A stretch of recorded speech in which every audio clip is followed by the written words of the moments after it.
고종은 커피잔을 들었다. 세밀한 장미 문양이 새겨진 화려한 찻잔에 검은 액체가 출렁거렸다. 금박을 두른 가장자리, 부드럽게 물결치는 날렵한 손잡이, 작고 어여쁜 장미 한 송이가 수줍은 봉오리처럼 함초롬하게 고정되어 있는 고급스러운 찻잔. 그러나 김항진은 커피를 입에 대는 황제를 볼 때마다 불안했다. 진한 커피 냄새를 맡을 때마다 이상하게 머리가 어지러웠다. 주위를 물리고 이리 와 앉으라. 고종이 시종을 바라보며 커피잔을 놓았다. 어느새 잔은 비어 있었다. 김항진은 고개를 깊이 숙였다.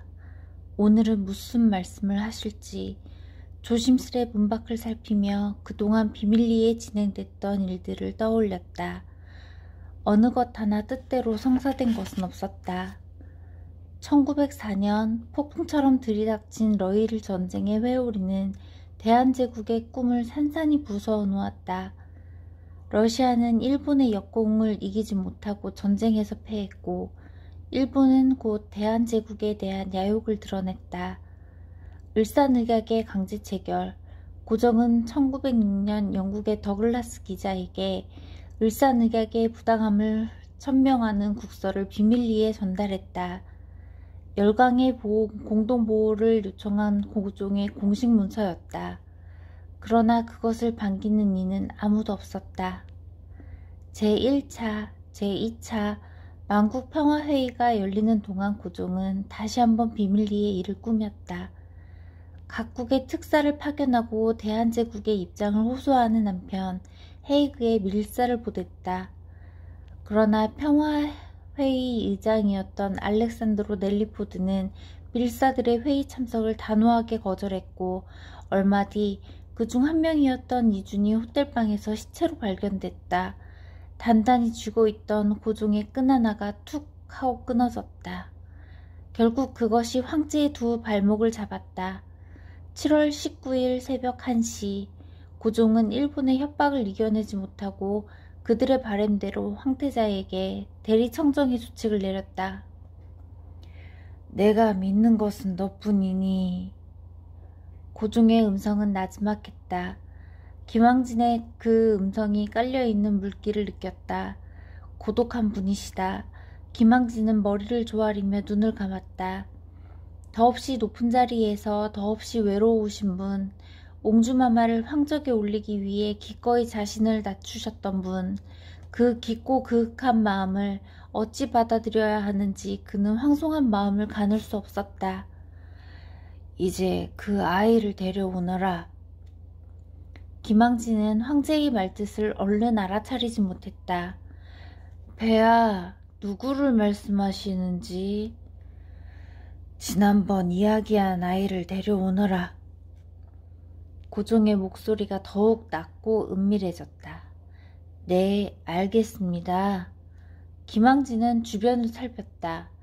아무도 없는 공간에서도 그들의 숨결이 느껴졌다. 비밀은 번번이 새어나갔다. 되도록 빨리 서둘러야만 될 것 같았다. 되도록 빨리 서둘러야 할 것 같구나. 이제는 아무도 믿을 수가 없노라. 고종은 창밖에 시선을 둔 채 시종을 재촉했다. 내일 아침에 아련하도록 준비하겠습니다. 김항진은 서둘러 궁을 빠져나갔다. 다음날 아침 김항진은 아무도 모르게 한 소년을 입궁시켰다. 얼결에 시종이 뒤를 따르던 소년은 어리둥절한 눈으로 낯선 궁중의 풍경을 살폈다. 키가 크고 얼굴이 갸름한 아이였다. 총명해 보이는 이 두 눈이 다정스러웠다. 시종은 그 아이와 무관하다는 듯 뒤도 돌아보지도 않고 앞서 걸었다. 소년이 그 뒤를 종종 걸음으로 쫓았다. 화원을 지날 때 꽃바람이 사르르 불었다. 꽃향기가 소년의 볼을 간질렀다. 소년은 간밤의 일을 되새기지 않을 수 없었다. 지금 앞에서 성큼성큼 걷고 있는 김항진. 그는 자신의 백부였다. 백부는 밤늦게 집을 찾아왔다. 어머니는 다른 날과 다르게 새로 장만한 옷을 조심스럽게 내밀었고 아침이 되자 영문 모를 말이 떨어졌다. 딸아 나서라. 자주 뵐 수 있는 분이 아니었다. 딸아 나서라라는 말을 예사로 할 분도 아니었다. 갈 곳도 이유도 모르는데 누구도 그 말에 토를 달지 않았다. 소녀는 처음으로 용기를 내었다. 백부님, 어디로 가십니까? 그냥 따라오면 된다. 백부는 표정을 흐트러치지 않은 채 소년을 바라보았다. 소년은 고개를 돌려 아버지를 바라봤다. 아버지가 고개를 끄덕였다. 백부가 저만치 앞서자 그가 소년의 귀에다 속삭이듯 일러주었다. 황제께서 너를 데려오라 하셨다. 네? 황제께서요? 소년의 놀란 눈을 보고 아버지가 가만가만 손을 내저었다. 입을 다물라는 뜻이다. 조용히 따라가서 시키는 대로만 하고 오면 된다. 알겠느냐? 소녀는 흐트러짐 없는 백부의 등을 보며 자신도 허리를 꼿꼿이 세웠다.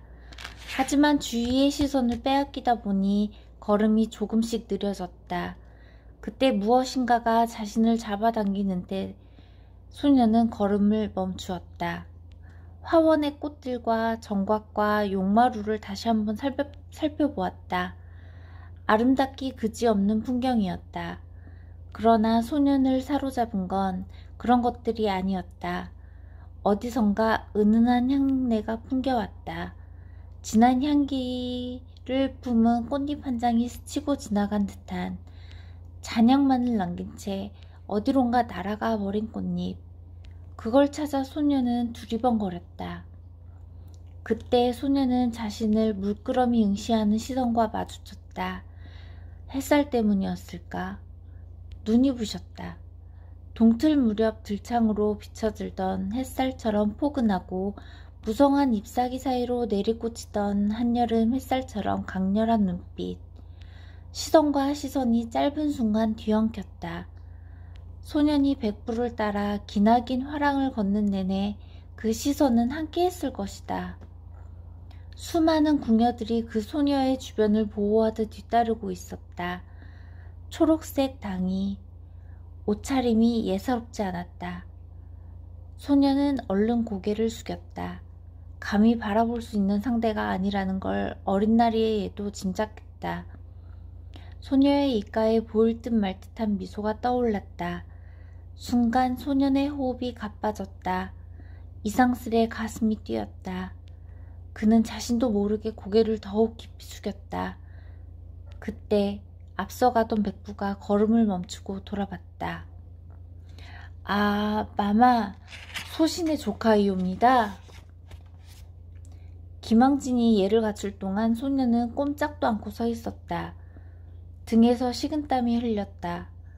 소녀는 용기를 내어 소녀의 얼굴을 다시 훔쳐보았다. 궁 안에 있는 사람들은 이처럼 다 고운가? 화려하게 치장하지 않았으나 기품이 넘쳤고 맑은 얼굴은 수정처럼 빛났다. 소녀는 마음을 다 잡고 이번엔 소녀를 똑바로 쳐다보았다. 소녀가 그 시선을 대담하게 받아냈다. 소녀는 어쩐지 울고 싶어졌다.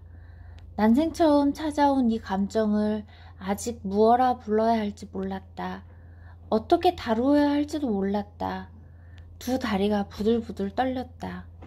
소녀가 손으로 입을 가리며 설핏 웃었다. 백부가 재촉하지 않았다면 소녀는 그 자리에서 한 발짝도 떼지 못했을 것이다. 저 아이로구나. 소녀 곁에서 서있던 늘수레한 여인이 그를 보고 혼잣말처럼 중얼거렸다. 소녀가 호기심 가득한 눈으로 여인을 올려다보았다. 유모, 그게 무슨 말이야? 저 아이를 알아? 소녀의 말에 여인은 도리지를 쳤다. 아, 아니옵니다. 아무것도 아니옵니다. 저 아이로구나 하는 유모의 말뜻을 그때는 누구도 알 수 없었다. 하지만 소녀는 그 말이 평생토록 자신의 귓가를 울릴 거라는 예감에 사로잡혀 온몸을 부르르 떨었다. 내 이름이 무엇이냐? 김장한이옵니다. 소년이 다정한 목소리로 얘기했다. 내 이야기는 익히 들었다. 황공하옵니다. 고종은 소년을 유심히 살펴보았다. 음전하고 조용한 아이였다. 네가 왜 여기에 왔는지 알고 있느냐? 모르옵니다. 고종은 김항진을 일별한 뒤 다시 소년에게로 눈길을 돌렸다. 네, 너를 부마로 삼을 생각이다. 소년은 자신의 귀를 의심했다. 부마라면 임금의 사위, 즉 황제의 딸을 배필로 맞이하게 된다는 의미가 아닌가. 상상조차 하지 못한 일이었다. 낯빛이 썩 좋지 않구나. 마음에 내키지 않는 일이더냐? 소년은 대답하지 않았다. 옆에서 시립하고 있던 김항진의 얼굴이 일그러졌다. 배야, 너무 갑작스러운 말씀인지라 아직 무슨 뜻인지 헤아리지 못하온 듯하옵니다. 소년이 고개를 들어 백부를 보았다. 부마가 된다는 게 어떤 의미인지 소년은 잘 알고 있었다.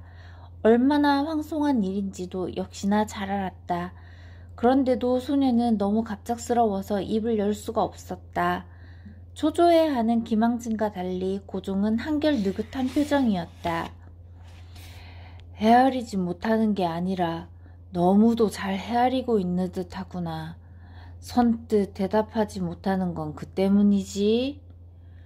고종은 일본이 옹주를 채가기 전에 딸의 약혼을 진행시키고 싶었다.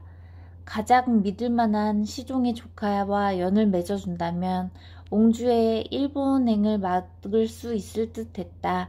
하지만 그 전에 김장한이 어떤 아이인지 직접 눈으로 확인하고 싶었다. 아무리 일각을 다투는 일이라 해도 가장 아끼는 옹주의 배필을 무턱대고 정할 수는 없는 노릇이었다. 소년이 주저앉듯 무릎을 꿇더니 곧이어 부복했다. 고종은 소년을 내려다보았다. 작은 등이 떨리고 있었다. 너무 과분한 처사입니다. 다시 한번 통촉하여 주시옵소서. 목소리도 떨리고 있었다. 하지만 고종은 자신의 의사를 분명히 밝히는 모습이 오히려 마음에 들었다. 만국의 하늘 품고 사는 쓸모없는 노인의 부탁이라 생각하거라. 옹주는 곁에서 지켜줄 사람이 필요하다. 강인하고 현명하며 성심으로 대해줄 그런 사람이 필요하다. 너를 보니 믿음이 간다. 내 믿음에 화답하겠느냐? 소년은 고개를 들어 다시 백부를 보았다. 안절부절 못하던 백부가 나지막한 소리로 타이르듯이 말했다. 너도 아까 뵙지 않았더냐? 내가 얘를 올렸던 마마를 기억하느냐? 그분이 바로 옹주마마이시다. 순간 소년의 눈이 반짝 빛났다. 시선과 시선이 마주쳤던 그 짧은 순간이 번개처럼 스치고 지나갔다. 고종은 다시 소년에게 물었다. 괜찮다. 너의 의중을 밝히거라. 소년은 이마를 바닥에 대고 큰 소리로 답했다. 명을 받들겠습니다. 고종은 한시름 놓았다는 듯 길게 한숨을 내쉬었다. 용상에서 일어나 소년의 손을 잡고 일으켰다. 소년은 감히 고개를 들지 못했다. 가슴이 터질 듯했다. 고종은 그 모습을 온화한 눈길로 내려다보았다. 흡족한 마음으로 밤을 보낸 고종은 다음날 눈을 뜨자마자 김항진을 찾았다. 그러나 아무런 기척이 없었다.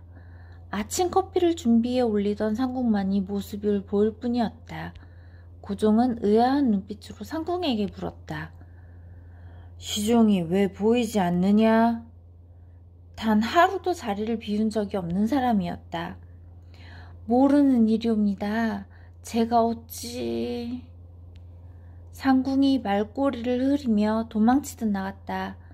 그러자 부르지도 않은 한상학이 들어섰다. 고종은 일이 잘못되었음을 직감적으로 알았다. 그의 수염 끝이 바르르 떨렸다. 이제부터 소신이 폐하를 모시게 되었습니다. 한상학, 그는 윤덕영이 보낸 하수인이었다. 이로써 모든 게 분명해졌다. 김항진이 사라지고 한상학이 나타났다는 건 그가 준비했던 계획이 무산됐음을 말해주는 거였다. 세상과 이어졌던 끈이 또다시 떨어져 나갔다. 고종은 절망했다. 어찌하여 자네가... 저는 국내부에서 시키는 대로 할 뿐입니다. 한상학이 고개를 숙인 채 대답했다. 그토록 즐기던 커피였건만 고종은 거들떠보지도 않았다. 커피가 차갑게 식어갔다. 대신 그의 가슴속은 뜨겁게 달구어졌다. 고종은 끓어오르는 분노를 간신히 억눌렀다. 자신의 뜻도 묻지 않은 채 이울어진 처사에 대해 꾸짖고 싶었다. 누구에게라도 호통치고 싶었다. 김항진을 데려오라 소리치고 싶었다. 아나무인의 몰입애들에게 서슬퍼런 어명을 내리고 싶었다. 하지만 그것은 마음속의 소용돌이일 뿐이었다. 김항진을 데려오라 했다가는 오히려 그가 더 큰 해를 입으리라 쉽게 내어줄 거였다면 이처럼 소리 없이 그를 사라지게 하지도 않았을 게다. 고종은 자신의 가슴을 조용히 쓸어내렸다. 부르기 전에는 나타나지 말라. 고종은 자신의 동선을 쫓는 한상학을 보며 냉정하게 말했다. 소신은 폐하를 모셔야 합니다. 물러가라 했느니.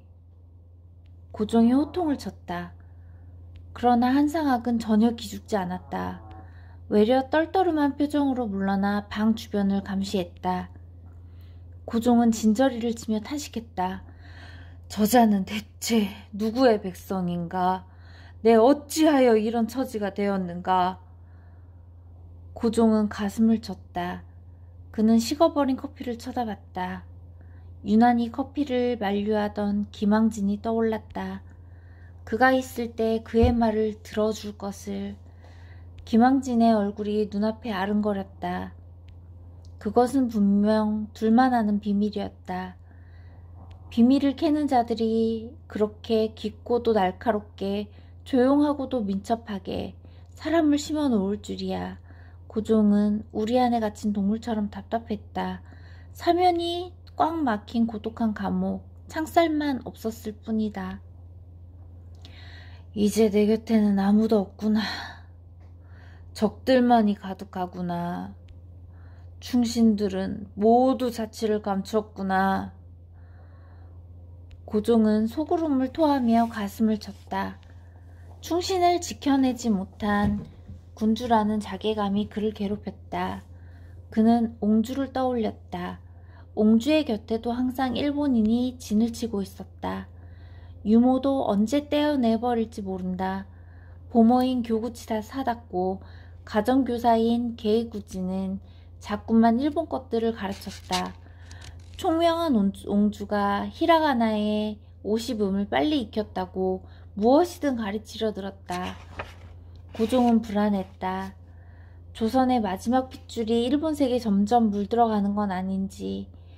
게다를 신고 하우리를 걸치고 학교에 가는 옹주의 모습은 그야말로 생경했다.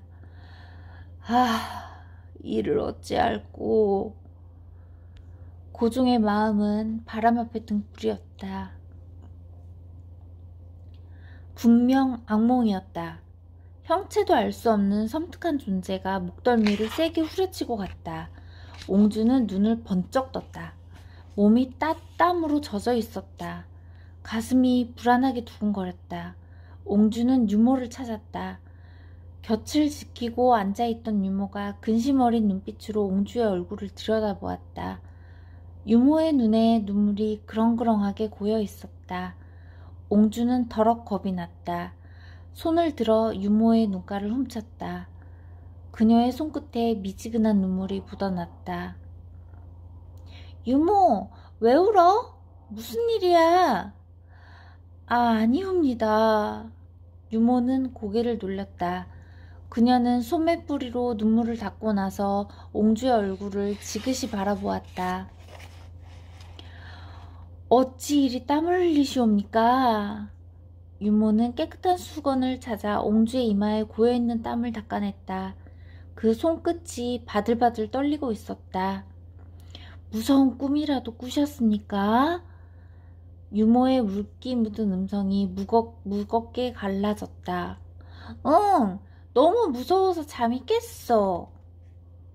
말로는 설명할 수 없는 꿈이었다. 꿈속에서 무언가가 가슴을 짓누르는 듯 했다.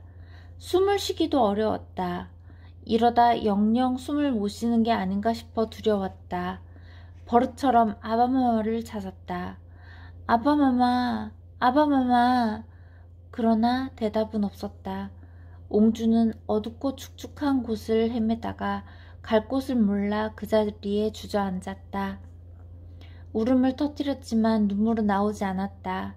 소리조차 지를 수 없었다. 울음소리를 듣는다면 아바마마께서 달려오실 텐데 이런 생각을 하다 다시 무언가에 쫓겼다. 그러다 눈을 떴다. 유모는 옹주의 땀을 닦은 수건으로 다시 자신의 눈자 위를 훔쳤다. 옹주는 재차 물었다. 유모, 왜 울고 있어? 유모는 대답할 듯 말 듯 입술을 달싹거리기만 했다. 기운이 불길했다. 방 안에 고인 공기가 여느 때와는 사뭇 달랐다. 무거웠다. 눅눅했다. 시위는 고요했다. 방금 폭풍이 지나간 듯 황량한 정적이었다. 옹주는 유모를 채근했다. 언제부터 방에 들어와 있었어? 몸이 차가운 걸 보니 방금 들어왔나 봐. 무슨 일이 있는 거야? 어? 맘마. 유모는 갈라지는 음성을 가다듬으며 입을 뗐지만 더는 말을 잇지 못했다. 나무를 핥히는 겨울바람 소리가 메웠다. 옹주와 유모 모두 창밖을 바라보았다. 하늘은 시리도록 푸르렀다. 마마, 황제께서... 옹주는 아바마마라는 말에 눈을 크게 뜨고 걱정스러운 표정을 지었다. 꿈에서 내가 그리 찾았는데 아바마마를 뵐 수 없었어. 옥체 미령하신 거지? 그것이... 마마... 차마... 고종의 건강이 좋지 않다는 소문은 이미 오래전에 퍼졌다. 일본으로부터 자기를 받은 이완용과 이기용이 늘 고종의 주변을 감시하고 있었고 그때를 같이해 건강에 대한 소문은 날이 갈수록 무성해졌다. 옹주는 스스로를 달래듯 중얼거렸다. 어젯밤 늦게까지 아바마마 곁에 있다 왔어. 밤새 무슨 일이 있을 리 없지. 옹주는 애써 표정을 바꾸어 차분한 음성으로 말했다. 유모는 그 모습을 애끓는 표정으로 지켜보았다. 짐작하신 바가 있는 것이다. 어찌 그러시지 않을까? 핏줄이 아니던가. 그것이... 유모는 같은 말만 되뇌었다. 그런데 꿈이 이상해. 캄캄한 밤에 폭풍이 휘몰아쳐서 모든 게 다 사라져버렸어. 옹주가 꿈을 떠올리며 우울한 표정을 지어 보였다. 유모는 몸을 떨었다. 답을 구한 듯 자신의 눈을 들여다보는 옹주에게 무슨 말을 해야 할지 몰랐다. 지금 뭐라 하셨습니까? 모든 것이 다 사라져버렸다고. 그 말에 유모가 기어코 몸을 흐트렸다. 마마, 황제께서 승하하셨사옵니다. 마마, 마마. 옹주는 자신의 귀를 의심했다. 뭐라고? 어젯밤 늦게까지 아바마마 곁에 있었는데 자유롭게 나를 업어주시기까지 했는데 지금 뭐라 했어? 나를 놀리는 거야? 마마, 황공하옵니다. 인정할 수 없었다. 거짓말이라고 하면 다 용서해 줄게. 어? 윤모! 그렇기만 하다면 웃을 수도 있을 것 같았다. 그러나 자신 앞에 통곡하는 윤모를 보며 옹주는 청길지하로 떨어져 내렸다. 아바마마께서 승하하셨다고? 옹주는 멍한 시선으로 윤모를 바라봤다. 그 말을 듣는 순간 호흡도 눈동자의 움직임도 모두 멈추어 버렸다.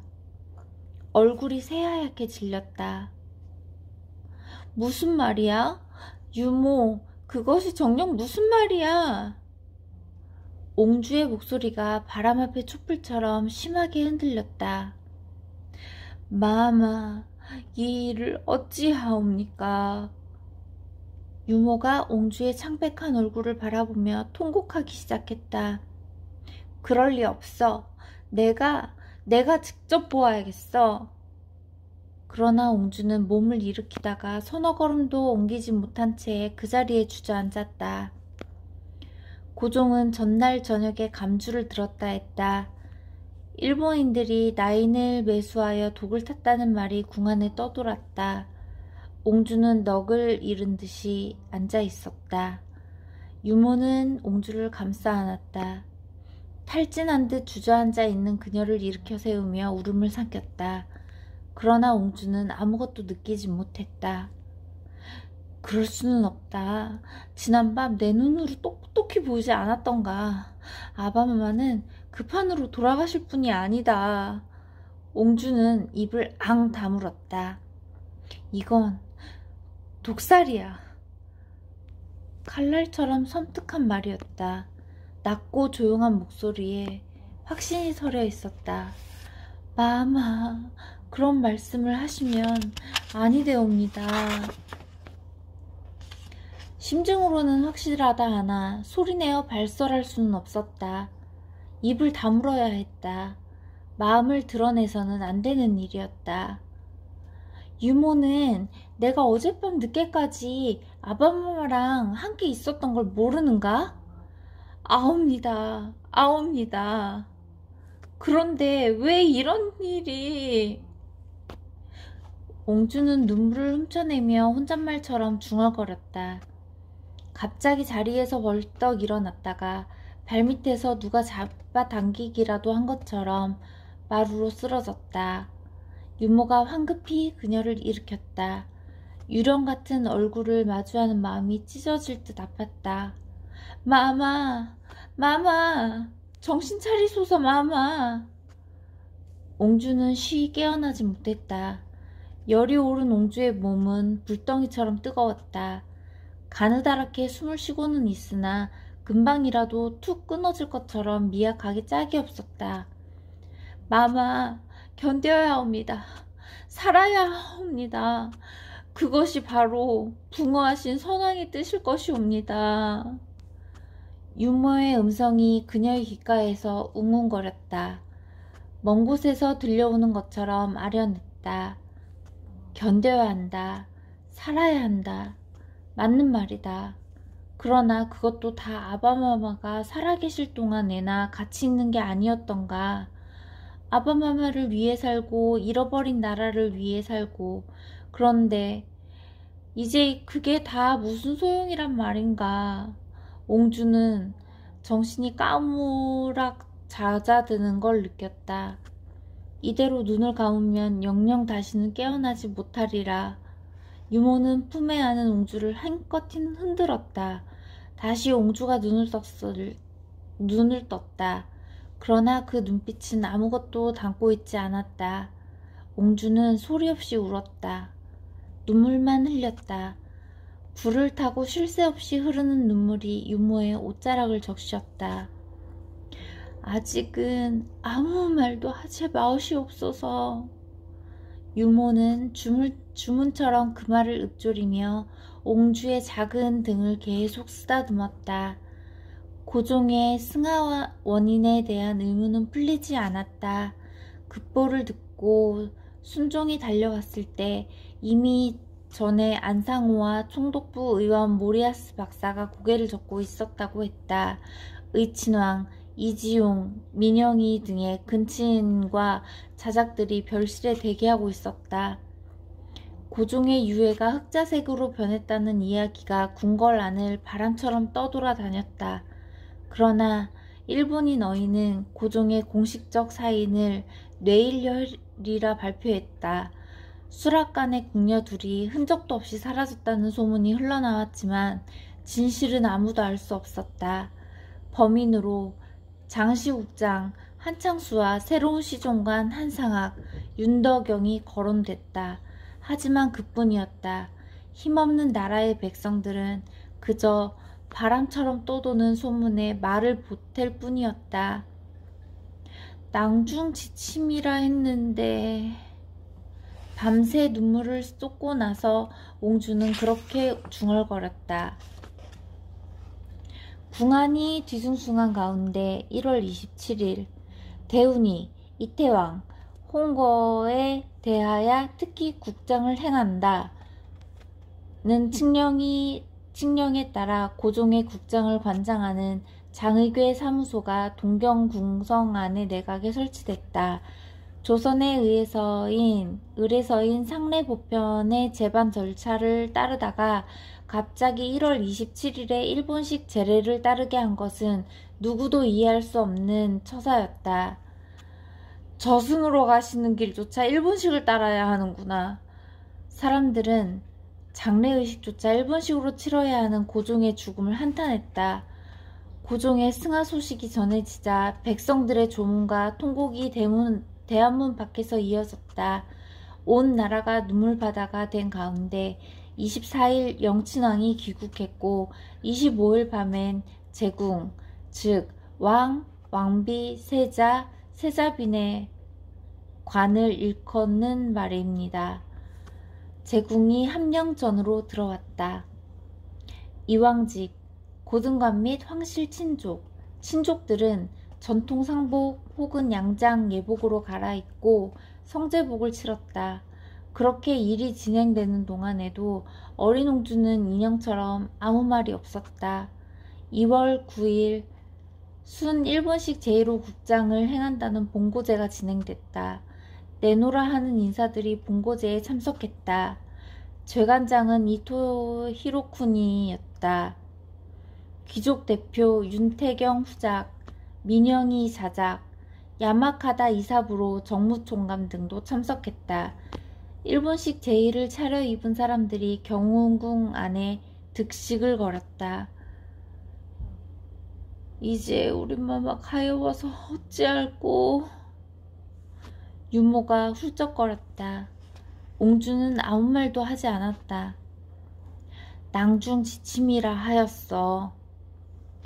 단호하게 그 말을 되풀이해 외치는 옹주의 눈에 꾹꾹 눌러담은 분노가 가득했다. 백성들의 분노도 하늘을 찌를 듯했다. 참다 터지는 분노는 아무도 걷잡을 수 없었다. 갑수는 혁대를 잔뜩 졸라맸다. 일경에 충성했던 시간을 떠올렸다. 그들의 말이라면 어미의 머리채라도 잘 나올 만큼 물불을 가리지 않던 나날들. 자네는 도무지 조생진 같지 않아? 하하. 조롱이라도 좋았다. 그는 시바스키의 말을 믿기로 했다. 그래야 불안을 떨칠 수 있었다. 하지만 견딜 수 있는 날은 거기까지였다. 고종이 비명 행사하고 그러고 난 후 백성들은 날짐승처럼 사나워졌다. 순사의 으름장도 통하지 않았다. 순사를 때려 죽여 안매장한 사건도 발생했다. 갑수는 밤에 잠을 이룰 수가 없었다. 공포감이 전신을 엄습했다. 처음 경험하는 두려움이었다. 이제 이곳을 떠나지 않으면 언제 죽임을 당할지 알 수 없다. 갑수는 허리춤에 찬 전대를 단단히 조였다. 일본으로 가리라. 그동안 가진 멸시를 받아가며 모은 돈은 일본에서 자리 잡는데 제법 요긴할 것이다. 일본으로 밀항하는 일은 아무에게도 알리지 않았다. 미안하고 염치 없지만 동생에게조차 비밀이었다. 나라야 어찌됐건 나는 살아야 한다. 갑수는 그 말을 수없이 되뇌었다. 바깥엔 이미 짙은 어둠이 내려앉아 있었다. 갑수는 조용히 집을 빠져나왔다. 불 꺼진 집을 돌아보니 불현듯 서글펐다. 동생은 심부름을 핑계삼아 친척집에 보내두었다. 친척집이라고 해야 6촌이 넘는 촌수이니 갑수가 사라진 후 기수를 돌봐줄리 만무했지만 코앞에 동생을 두고 떠나기에는 마음이 편찮았던 것이다. 늘 부담스러웠던 동생은 그렇게 떨쳐내었다. 야반도주란 게 이런 것이구나 생각하며 갑수는 걸음을 재촉했다. 인천항에서 새벽 1시에 뜨기로 돼 있는 밀항선을 타려면 서둘러야 했다. 저녁 늦게까지 주재소에서 열심히 일하는 척했으니 그를 의심할 사람은 없을 것이다. 갑수는 내심 자신의 주도 면밀함에 감탄하며 고개를 주걱거렸다. 어둠을 타고 마을 어귀를 벗어날 즈음이었다. 갑자기 시커먼 형체가 앞을 가로막았다. 일본 순사 미루였다. 눈빛이 날카롭고 잔인한 사내였다. 그는 사사건건 갑수를 걸고 넘어졌다. 만세사건으로 잡혀 들어오는 조선인들을 제대로 치조하지 않는다고 윽박질렀다. 너 조생징이잖아. 그러니 봐주는 거 아니야? 갑수는 그런 의심을 받을수록 더 거칠게 사연 연루자들을 취조했지만 그는 흡족해하지 않았다. 지난번 있었던 시바스키는 그래도 인간적이었다. 이 시간에 어딜 가시나? 빈정거리는 말투였다. 팔짱을 끼고 갑수를 노려보는 미루는 이미 갑수의 계획을 알고 있는 듯 했다. 아득했다. 그러나 주저앉을 수는 없었다. 갑수는 헛기침을 하며 미루를 바라봤다. 아, 미루 형사님, 이 늦은 시간에 웬일이십니까? 너스레를 떨었지만 떨리는 목소리를 숨길 수는 없었다. 내가 먼저 물었지? 그는 허리춤에 창칼에 손을 갖다 대며 냉랭하게 말했다. 허승을 잡으러 가는 길이요. 내가 추격하는 독립군이지요. 그 순간 왜 허승이 생각났을까? 미루의 입가에 차가운 미소가 감돌았다. 독립군? 그놈과 내통하나? 우리 기밀을 빼돌리려는 거 아니야? 갑수가 그만큼 배포 있는 인물이 아니란 걸 알면서도 그는 빈정거렸다. 그는 위아래로 갑수를 훑어보았다. 비켜주시오. 늦게 가면 그를 놓칠지도 모르오. 갑수는 마음이 급했다. 밀항 시간에 맞추려면 서둘러야 했다. 갑수가 걸음을 떼자 미루가 앞을 가로막고 칼을 빼들었다. 옷을 벗어봐. 마치 모든 것을 다 알고 있다는 듯한 말투였다. 갑수는 움찔했다. 왜 이러시오? 그가 당차게 소리쳤다. 잔소리 말고 빨리 벗어. 그의 음성은 낮고 차가웠다. 칼끝이 섬뜩한 빛을 내뿜었다. 갑수는 한 발 뒤로 물러섰다. 잠시 생각할 시간을 벌기 위해서였다. 미루가 칼끝으로 허리춤을 쿡쿡 찔러댔다. 빨리 벗어! 빠가요로! 칼끝에 옷이 조금 베어졌다. 허리에 감은 전대를 들키는 건 시간 문제였다. 이중첩자로 의심받기 딱 좋은 상황이었다. 갑수는 인생이 여기서 끝나는구나 싶었다. 바로 그때였다. 어둠을 가르며 날아온 빛이 미루의 등 뒤에 꽂혔다. 그가 힘없이 쓰러졌다. 날카로운 단도였다. 총소리가 이어졌다. 갑수는 본능적으로 몸을 움츠리고 주위를 살폈다. 서너 명의 사내들이 저만치에서 총을 쏘며 몰려오고 있었다. 만세 사건의 잔류 세력들일 것이다. 그들이 난사한 총알이 갑수의 어깨를 관통했다. 한 손으로는 어깨를 감싸고 다른 손으로는 총을 꺼내 들었다. 통증 때문에 절로 입이 앙 다물어졌다. 탕! 탕! 어둠을 가르는 총소리가 섬뜩했다. 갑수도 질세라 총을 쏘았다. 뛰어오던 한 명이 고꾸라졌다. 그 모습에서 어둠 속에서 선명하게 떠올랐다. 미루에게서 갑수를 살려준 그들이 원하는 건 다름 아닌 갑수의 목숨이었다. 일본 경찰의 앞잡이를 자신들의 손으로 처단하고 싶은 것이다. 갑수는 죽을 힘을 다해 산으로 뛰었다. 나는 살아야 한다. 세상이 다 사라져도 나는 살아야 한다. 갑수는 그 말을 주문처럼 외우며 어둠 속으로 숨어들었다. 눈물 때문에 세상이 뿌옇게 흐려졌다. 그로부터 며칠간 갑수는 산속에서 꼼짝하지 않았다. 어려서부터 산을 헤집고 돌아다닌 것이 그의 목숨을 살렸다. 약초를 찾아 찧어 바르고 칡으로 허기를 달래며 이를 악물었다. 나는 살아야 해. 그거 외에는 아무것도 생각나지 않았다. 고종의 국장을 계기로 독립운동이 전국을 뜨겁게 휩쓸 때 갑수는 미꾸라지처럼 산을 빠져나와 어디론가 사라졌다. 허름한 옷차림을 한 초로의 남자가 시장에 나타났다. 남대문 근처를 서성대던 남자는 일본 경찰이 지나가자 번거지를 더욱 깊이 눌렀었다. 한 손에는 큼지막한 가방을 들고 한 손으로는 소년의 손을 잡고 있었다. 소년 역시 등에다 제 등치만한 짐을 하나 메고 있었다. 주변을 살피는 눈빛이 불안해 보이기는 했으나 꼭 다문 입술에서 어떤 결연한 의지가 느껴졌다. 시장총 어디선가 국밥 냄새가 구수하게 퍼졌다. 소년이 코를 벌른거렸다. 배가 고프냐? 사내가 묻자 소년이 고개를 저었다. 조금만 기다려라. 소년이 유순한 눈을 들어 남자를 올려보다 보았다. 눈이 붉게 충혈되어 있었다. 놓고 싶지 않은 손을 곧 놓아야 한다는 불안이 눈에 가득했다. 내 이름이 무엇이냐? 이름을 묻는 남자의 눈빛이 몹시 고통스러웠다. 박무영입니다. 그래, 너는 박무영이다. 그림자처럼 찬란한 뜻이다. 잊지 말아야 한다. 남자는 소년의 손을 더욱더 힘주어 잡았다. 천자가 댕댕댕 소리를 치며 지나갔다. 소년의 시선이 그 뒤를 쫓았다. 그러나 걸걸한 목소리가 들리자 곧 고개를 돌렸다.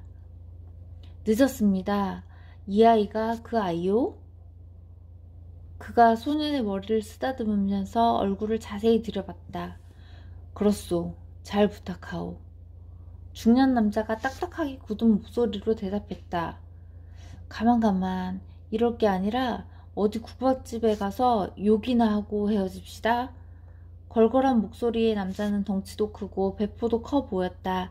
중년 남자는 그의 뒤를 따르며 흘끔흘끔 남자의 행색을 살폈다. 그는 국밥집으로 성큼성큼 들어갔다. 손님이 별로 없었다. 입에 풀칠하기도 어려운 시절이니 국밥조차 호사인 사람이 많았다. 남자는 얼기설기 엮은 기다란 나무 의자에 앉았다. 뽀얗고 구수한 국물, 쇠고기와 내장이 섞인 국밥이 탁자에 놓이자 그가 허겁지겁 숟가락을 들었다. 배가 고팠는지 단숨에 한 그릇을 비워냈다. 그러나 중년 남자와 소녀는 몇 숟가락 뜯다 말고 숟가락을 놓았다. 허승이라오. 국밥 한 그릇을 다 비워오고 나서야 그가 투박하고 두툼한 손을 내밀며 악수를 청했다. 마주 잡은 둘의 손이 무척 대조적이었다. 최대감이 말했던 분이로군요. 중년 남자는 그제야 깊숙이 썼던 모자를 벗으며 경계를 풀었다. 허승은 중년 남자의 불안하고 초조한 눈빛을 읽어냈다. 너무 염려하지 않아도 될 것입니다. 남자가 트림을 하며 소년의 보찜을 덜렁 들었다. 소년이 움찔했다. 하지만 금세 입술을 꾹 다물며 결연한 표정을 지어 보였다. 내 이름이 무엇이냐? 남자가 확인하듯 소년의 어깨를 잡은 채 눈을 들여다봤다. 박무영입니다. 소년이 단단한 목소리로 또박또박 대답했다. 그러나 표정은 여전히 불안했다. 그 모습을 지켜보던 허승이 쓸쓸하게 미소 지었다. 소중한 이들의 이별이 어떠한지 알기 때문이었다. 도착하는 대로 소식을 전하도록 하겠습니다. 허승이 먼저 일어났다. 중년 남자의 눈에 물기가 어렸다. 하지만 말은 없었다. 허승은 소년의 손을 잡았다. 크고 두툼한 손에 이끌려가듯 걸어가던 그가 울음을 터뜨릴 것처럼 얼굴을 시들룩거렸다. 아버지! 소년이 울먹이며 입술을 달싹거렸다. 먼 길을 떠나는 불안함이 그 말 한마디에 그대로 녹아있었다. 그러나 소년은 지금보다 더 단단해져야 한다. 허승은 국밥집을 나서며 단호하게 일렀다. 사나이는 아무 때나 약한 모습을 보여서는 안 된다. 소년이 허승의 목소리에 놀란 듯 주먹을 꼭 쥐었다. 중년 남자가 그 모습을 하염없이 지켜보고 있었다. 3.1운동으로 타올랐던 불씨는 시간이 지날수록 점점 커져만 갔다. 통치자로서의 존엄마저 잃고 수모를 당해야 했던 고종에 대한 연민과 나라를 잃은 슬픔, 일본에 대한 적개심이 함께 불붙어 민심은 기름 부은 불쏘시개처럼 달구어졌다. 세상은 흉흉했고 분노한 민심은 거칠 것 없는 노도처럼 변해갔다. 바깥 세상은 그랬다. 그러나 궁궐에서의 시간은 여전히 천천히 흐르고 있었다. 유모는 유나인을 조용히 불렀다. 차 한 잔 다려오너라. 따끈한 차를 마시면 옹주의 마음이 좀 평온해질까 싶어서였다. 옹주는 창밖을 바라보고 있었다. 그러나 시선은 어느 곳에도 머무르지 않았다. 유모가 옹주의 기색을 살피며 조심스럽게 물었다.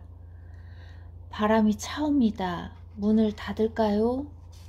옹주의 귀에는 아무 소리도 들리지 않았다. 손가락 하나 까딱할 힘이 없었다. 부왕의 억울한 죽음을 어떻게 알릴 것인가? 어떻게 이 원한을 갚을 것인가? 솜털조차 가시지 않은 소녀의 가슴이건만